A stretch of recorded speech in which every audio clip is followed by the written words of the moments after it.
thing about a small startup is that you get a lot of exposure. You can actually see what product they are building, how they are pitching to the clients, what do the clients want, and what is the competition and everything. You can learn a lot in a short time. And that is very good for you to be a tech lawyer in the future. And in that, you might be able to offer some solutions, identify some things and do it if you know a little bit of tech law. So you might be able to add some value. The other way is to obviously intern with tech lawyers. There you might be able to get actual tech law work and do that. But we highly recommend that if you get some skills on tech law, then you can go and try and implement it some small tech startups, right? Even as a law student, you can go and tell them, okay, I saw your privacy policy, I think these two things can be added. Your terms and service, here is a gap. And people appreciate that and they remember it, and they will implement it if your advice or not an advice, like suggestions are good, they will consider it. Second is that if you are a lawyer already, then what do you do? So if you are a lawyer, very good idea that again, like spend time with startups, see what they are doing, what are their fears, what are they trying to do, what technology they are working at, what are they excited about.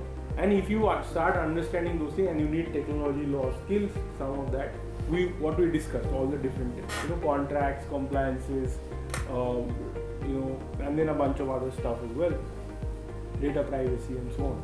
So if you know those things, then it's a very good idea. What I personally suggest is that doesn't matter whether you're getting paid or whether you're getting paid very less, go work with some startups. Tell them that I like helping startups for free. That doesn't matter. Like your first 4 or 5 things you can do. However, the point is to get started. You draft some contracts, you do some things, and of course, if you can charge, you charge. I'm not saying don't charge anything. I'm just saying that it is not as much important that you earn from your first few gigs as it is important to actually do those gigs. Because if you have done it 5 times, you can go to the 6th person and tell that I have done this and you might be having that problem, let me solve it, and then people are very happy to pay you out. Most people I see who are beginners get stuck at that level that nobody is willing to give me work, because after talking to me they can understand I don't know anything of the tech industry, I don't know anything about how tech companies work, and so they don't want to work with me. But if I have worked 5 times on 5 different things, suddenly there's a major shift in how people treat you. They see that you know stuff and you actually know stuff, right?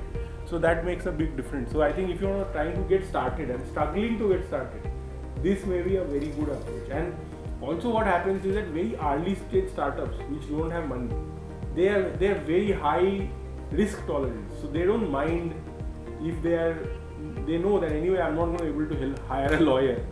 So if they get somebody coming and helping them pro bono or low bono, they are like, okay, I am willing to take a chance on you, I am willing to experiment with you, we'll see, right? That kind of mindset you will see, like they will never see it in anybody else. If you go to a small business, they will not have that mindset. But a small startup which is early stage, which is not able to otherwise hire a lawyer because they don't have money yet, they might be willing to let you try things out. Okay?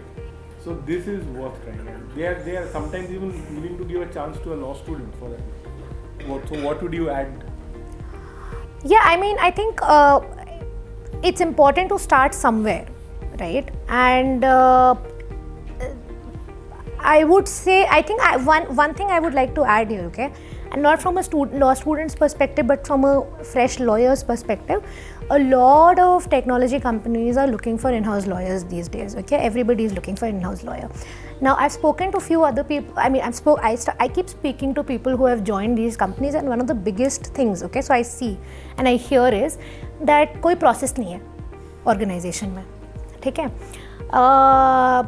Startup है, obviously new company है, कोई process नहीं है, they expect you to do everything and there's nothing. The point is that is exactly why you're there. Let's be very clear.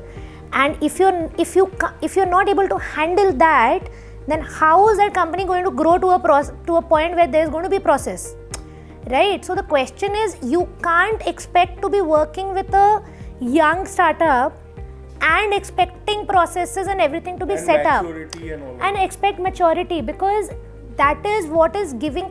See, imagine it's evolving very fast. There are a lot of new things coming up, and you are also a new lawyer getting into a new system, right? So the expectation is to make sure, and your expectation should also be to learn. Your expectation should be to learn and figure out how to put the processes in. आप गलती करो, वो is not the issue. The question is that you can't expect processes to be there right from the very beginning, because that's when you are coming in to help. So when you are working and you are seeking young startups to work with, please do understand that it is a steep learning curve for them, and it is a steep learning curve for you as well. They are not giving you a platform to learn, they are also learning with you. So it's very important to know that.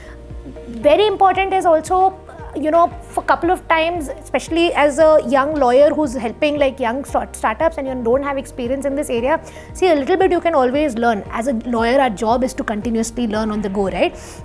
So you have various courses like LawSikho's courses, there are other courses that are there as well. Learn and start helping. Charge less, do whatever you can.